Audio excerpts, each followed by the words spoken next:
So Archer pretty much just slapped Emiya at the end of this episode. Like, your ideals, your overall ideals and ideology will drag you down, Emiya, Shiro. That's pretty much what Archer said at the end of this episode.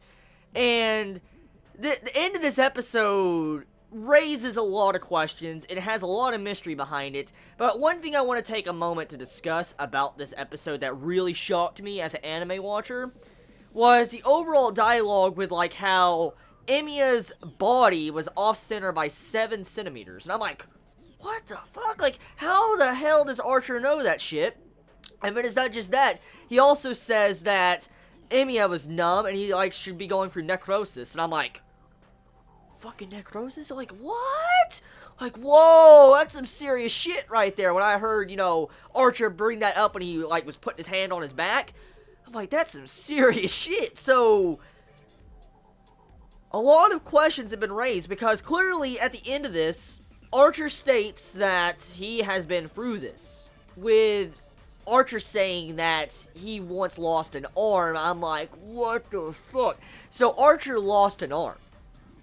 Probably in the similar stances like what Emiya is currently going through. And the crazy thing is we find out about magic circuits. Pretty much, from what Archer says in this episode, is that magic circuits, like, there was magic circuits that were dormant inside of Emiya. Like, a bunch of these circuits were dormant, and they were never really supposed to be active, because Emiya neglected to use them so much, they eventually went dormant, and it was like they just went to sleep.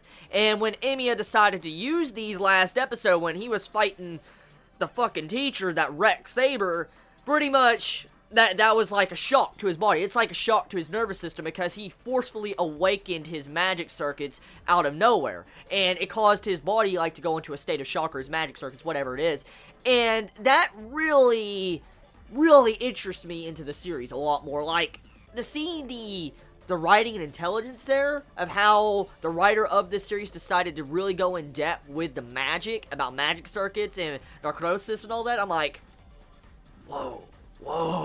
I've seen Fate Stay Night 2006, I've also seen Fate Zero, and I've seen Fate Khalid, but I've never seen, like, this overall aspect of Fate ever brought up. Like, your body's off-centered, necrosis, and then the overall aspect of how your magic circuits are fried. This is the first time for me getting to find out stuff like this, and I'm like, the fuck? Like, it really threw me for a loop when I saw something like that, and it kind of makes sense now that I think about it, because in the first episode, like episode 0, or was it episode 1? It was episode 1, not 0. Episode 1 of Fate Stay Night Unlimited Blade Works, we see when Emiya uses his magic, you see like his trace on, you see like the greenish type look going through his circuits. And then in this episode and at the end of last episode, clearly when he was like the same exact scene or like animation we saw for Trace on, you saw how the animation was different. It looked like it was like short-circuiting or something, and that was to symbolize that Emiya's magic circuits were in a state of shock. So I compliment the writer of the series. I don't know who the writer is, but I completely compliment the writer of this series for actually going in depth with the magic a little bit more. Like, for instance, you know how magic can be really negative against your body. For instance, if you are not used to using magic, it'll put your body in a state of shock. So, that right there, fuck yeah. Like, oh, damn. I love the depth in that. That overall conversation with Archer, all that just like, that's my type of shit. That type of dialogue is my type of shit. So, anyways, getting off the aspect of that, let's talk about the ideals that Archer set up. Supposedly, Archer states that, as we know, he died. He accomplished his goal, he died. And he says that Shiro, or Emiya, pretty much will be drugged down by his ideals. That's what it is. He'll be drugged down by his ideals. He'll constantly go out of his way to help out other people, accomplish their ideals for them, not himself, and eventually the weight will build up and he will die. That's pretty much what Archer said. And so to see this, it really just makes Emiya face reality with this episode. Like, Emiya is forced to face reality. If you continue to use magic and focus your goals onto helping others and not even trying to help yourself, you are just going to end up in a pitiful state and you're going to die. That's pretty much what's going to happen. And to see that, I wonder exactly how Emiya is going to confront this issue. Like, this was just cold, harsh reality just slapped into Emiya's face. So I wonder how he is going to accept this. I really am. And it's not just that either. with this, we find out more characterization about Emiya when Rin started talking about, magic and Kuritsugu and stuff in this episode. Emiya states he has never thought magic was fun at all. And that took me by surprise. I'm like, what? He has never had fun using magic. But he knows magic, and he tries his hardest. We know he goes every day into the shed to train his magic, his projection, and all that type of stuff. He does everything he can to learn magic. And the thing is with this aspect, he's doing this not for fun. He's doing it not to just be serious either. He's doing it for others. He's not doing it for himself. And this right here actually shows you a major issue with Emiya. Like, it shows you he has such compassion for others that he is hurting himself for the sake of others. Like, he is literally taking the burden upon himself. He's wasting time pretty much trying to learn magic, getting away, and he's not even having fun with it to help others and help their ideals when he's not even helping his. So technically, at the moment, Emiya really doesn't have his own ideals. Like, he does and doesn't. Like, his ideals are similar to Kuritsugu, but his ideals, though, are to help other ideals. And I'm like, so yeah, it's a really thought-provoking episode. Like, the episode is very, very thought-provoking, and it makes me think about a lot of things. Like, what stance is Emiya going to do? Like, how is he going to change? What, direction is he going to take with what information he's been given with this episode? And to find out about the magic thing just took me aback. It makes me respect Emiya's character so much more, because seeing him develop in this, like, dude, I remember 2006, okay? I remember the 2006 adaptation. I didn't hate Emiya, I didn't, but he wasn't the best developed character, honestly. But I was young, so I could have missed something, but he wasn't the best developed character in my opinion.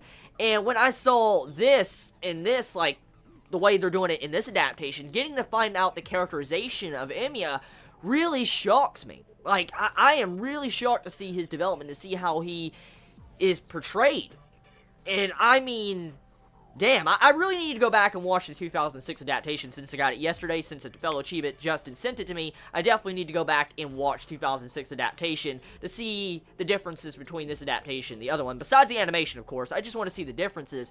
But besides that, getting into the other things about this episode, too, there is a lot of, I guess, slow build-up with this. Like, a lot of relationship build-ups, or a lot of, instances in this episode where we're just trying to connect with characters. Like, these type of episodes when it comes to Fate, I've noticed Fate Stay Night Unlimited Budget Works pretty much, they use these episodes often, but I think the reason why these episodes appear is for subtle foreshadowing and hints, setup, and also allows us to grow connected with the characters, because, I mean, if it wasn't for these slow episodes, I don't think we would actually care much for, let's say, Rin or Saber or, the teacher, Sakura, anything. We probably wouldn't, honestly, unless you're a visual novel reader, because these slow-paced episodes allow us to actually see the characters of how they act in everyday life, their personality, their persona, their demeanor, their ideals, stuff like that.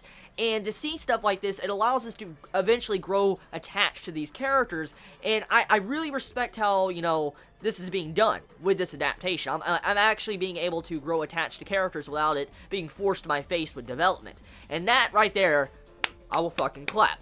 So, one thing though I want to talk about is the entire aspect with Rin.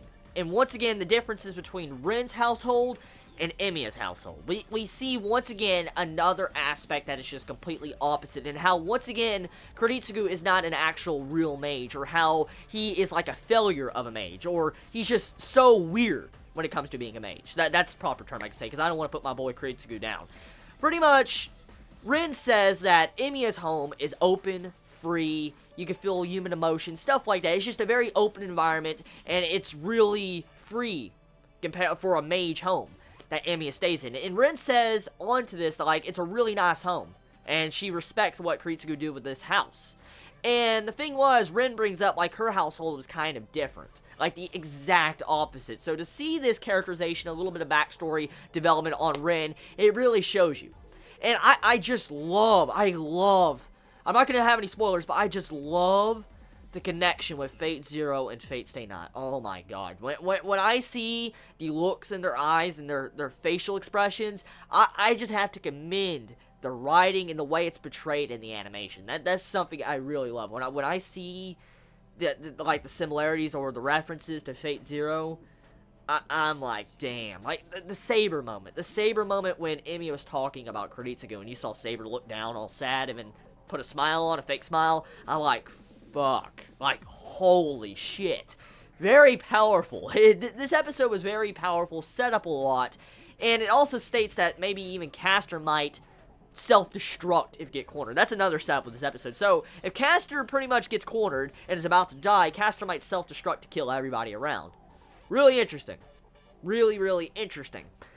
So, overall, this entire episode was really important. It was a really, really important episode because it set up a lot of shit. It was a lot of setup. It was like the calm before the storm, because we're getting close to the finale of Fate Stay Night Unlimited Blade Works, and so we need these type of episodes to give us some little bit of breather after these epic freaking episodes, like last episode when Saber got freaking... Oh, God, Saber. So, tell me your thoughts about this episode. I loved it. Fucking amazing episode. I can't rate it because Fate's just too damn good, in my opinion. Fate's way too damn good. I can't rate it. But tell me your thoughts. What would you rate this episode? What do you think about this episode? Do you feel like this episode was the calm before the storm? How do you feel about the overall aspect of what Archer said to Emiya? Do you feel like Emiya is going to have to face the cold, hard reality, harsh reality, and actually accept that he needs to stop trying to help everybody else's ideals and he needs to focus on himself? How do you feel about Archer saying he works for himself? All he does things for himself. He doesn't do anything for anyone else. Let me know in the comments below. You all have a wonderful day or night wherever you live. Please be safe. Chibi out.